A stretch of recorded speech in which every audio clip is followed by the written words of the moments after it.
Fala pessoal, eu sou Mauro, economista do Porquê, e começa agora mais um episódio do Economista em Tudo.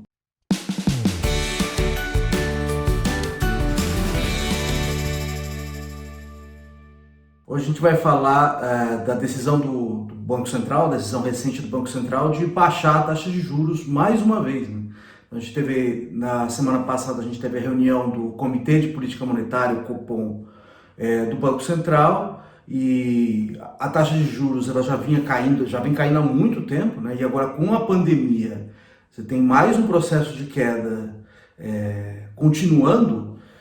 Então na reunião anterior ela estava em 3,75, o Banco Central já tinha derrubado ela de 3,75 para 3, a Selic, né, que é a taxa básica de juros da economia. Nessa reunião aqui baixou mais 0,75 de novo, agora a Selic tem 2,25% ao ano.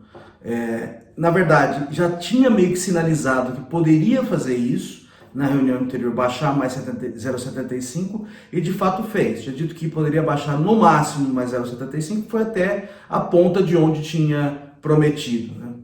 Então, vamos lá. Faz sentido baixar a taxa de juros? Sim, faz sentido, né? A principal missão do Banco Central é garantir o cumprimento da meta de inflação. E a inflação hoje está mais baixa que a meta. Então, a meta de inflação para 2020 é 4% no ano. Hoje, se você pegar os últimos 12 meses, ela está rondando 1,88. Então, está bem abaixo ali da meta. A meta é 4, mas tem um certo intervalo ali de tolerância que é 1,5%. Então, o piso dessa banda aí, que seria, contando a tolerância, seria 2,5%. E está abaixo do piso. Então, tem espaço para baixar a taxa de juros, no sentido de poder empurrar essa inflação para cima para chegar mais perto da meta. Então, no ano está 1,88. Se a gente olha para os últimos meses, a gente já vê um processo aí de deflação pegando raiz, pelo jeito, né? Então, a gente tem o segundo mês consecutivo de inflação negativa. Lógico, combustíveis estão contribuindo muito para isso, tá? No mês anterior de dados, a gente tem os últimos 2 meses de dados são maio e abril, tá? A gente teve inflação negativa nesses 2 meses. Como eu disse, combustíveis têm contribuído muito para isso, porque o preço de combustíveis está caindo, lógico, né? Tem restrições enormes para a mobilidade no mundo. Ninguém está demandando petróleo, então por causa disso o preço do petróleo no mundo está caindo, está em níveis super baixos, e isso está fazendo com que o preço do combustível caia também. Então em abril, por exemplo, ele já caiu 10% e agora caiu perto de 5% nesse mês. Então isso está ajudando bastante a inflação para baixo. Mas apesar disso, a gente olha para o índice, para os itens do índice, tem os 9 grandes grupos do IPCA, que é o principal índice de inflação, que é o que o Banco Central olha para suas ações de política monetária. Desses 9, 6 tiveram deflação em abril e agora em maio já 5 tiveram deflação. Então é uma indicação que o processo de inflação negativa está meio que espalhado pelo índice. Tá? Então já tem 2 meses seguidos e variação negativa em vários itens, já é uma indicação que o processo de deflação está pegando raiz. Que é, na verdade, esperado, porque essa pandemia gigantesca, a queda de demanda enorme que a gente está tendo por causa da pandemia, e essa queda de demanda está puxando os preços em média da economia para baixo. Se o Banco Central não agir, não vai cumprir a meta de inflação, mesmo agindo agressivamente, a expectativa é que não cumpra, mas pelo menos chega um pouco mais perto disso. Um outro dado que sinaliza que tem espaço para baixar a taxa de juros é o dado de expectativa de inflação. Então o Banco Central faz tomadas de opinião junto a instituições financeiras e consultorias para ver o que está se esperando para a inflação aí ao longo de inflação, PIB, câmbio, ao longo de intervalos de tempo. E aí, dado de expectativa de inflação que a gente tem hoje, ele está em 1,6%. Tá? Esse é o dado mais recente da pesquisa Focus do Banco Central, o dado da segunda-feira do dia 12. Então, em 1,6%, lembrando que a meta é 4% e o piso do intervalo ali de tolerância é 2,5%, então está muito abaixo. Então, sinaliza de novo que tem espaço para baixar esse juro, para tentar fazer com que a inflação volte ali para mais perto, pelo menos, da meta, né? De novo, um ponto importante, a gente tem baita nível de ociosidade na economia brasileira, tem um desemprego enorme. Tá? E esse desemprego não vem de hoje, ele teve uma crise brutal ali em 2015, 2016, que subiu o desemprego bastante, a taxa de desemprego.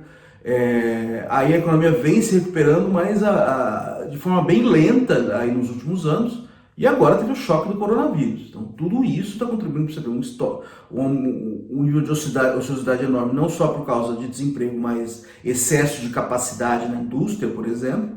E isso faz com que você tenha ali um espaço para a política monetária atuar sem ter grandes pressões inflacionárias. Bom, tem espaço para baixar mais? A nossa opinião é que sim. A nossa opinião é que esse processo ele não vai parar, esse processo de recessão ele não vai parar aí nos próximos meses. Então você vai ainda ter bastante ociosidade. E além disso, o processo a inflação não vai aumentar para caramba. Tá? Então tem espaço para cortar mais. O Banco Central sinalizou que pode cortar um pouquinho, mas não muito. Tá?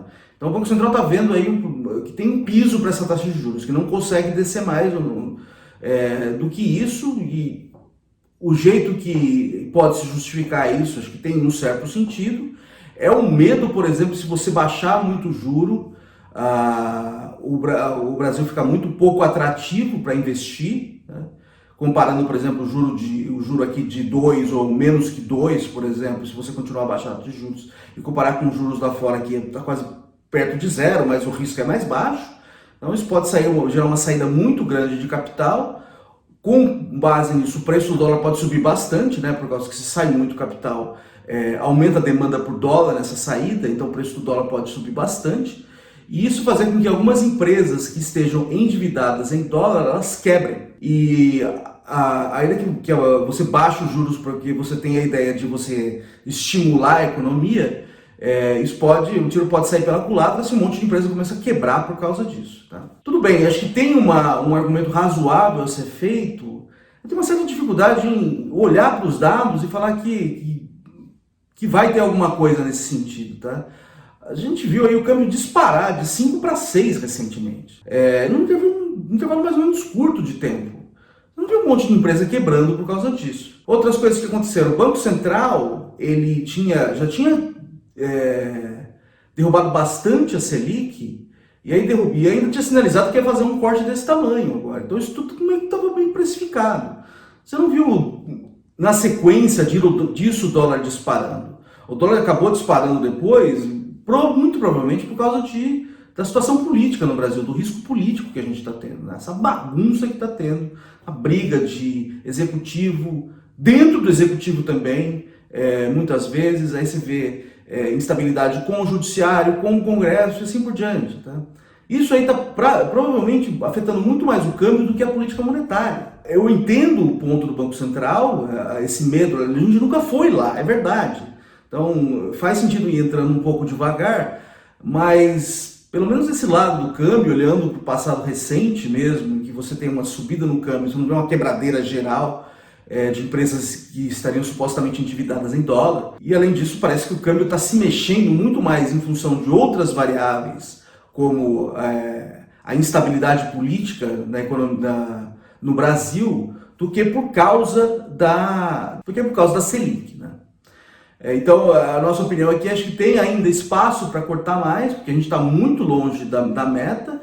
Esse processo de inflação baixa até deflação, ele deve continuar e as expectativas vão continuar baixas. Então, tem ainda espaço para subir. Lógico, acho que tem que levar em conta também essa cautela do Banco Central, porque é um lugar, a gente nunca tinha chegado a níveis de taxas de juros tão baixas antes. É isso aí, pessoal. Muito obrigado por ter assistido o vídeo. Dá uma olhada também no nosso canal www.porque.com.br. Tem bastante conteúdo lá. A gente também está nas redes sociais. A gente está aqui no YouTube, no Facebook, no Twitter e no Instagram. E a gente volta a conversar mais na semana que vem. Um abraço!